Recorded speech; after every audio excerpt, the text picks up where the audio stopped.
Tgrinya Alphabet, Fidel. Let's learn to read Tgrinya together. The Tgrinya alphabet derives from the Ge'ez script. The Ge'ez script has existed since the 5th century BC. The Ge'ez script does not have vowels. Instead, we put signs or marks on each letter to indicate the vowels. A Tgrinya letter set has 7 rows, with each row corresponding to 1 vowel. Consider the letter be, for example, which is pronounced as in the English words bed and Belgium. The placement of the marks or points is clearly visible here.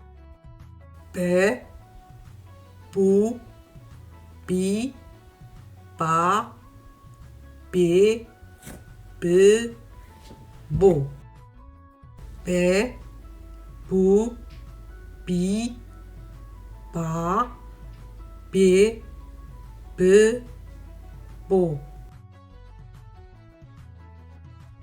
Be, bu, bi, ba, be, bu, bo.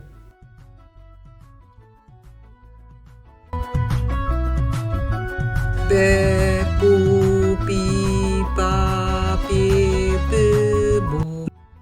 Follow the channel. Collect the lessons. That way you won't miss any.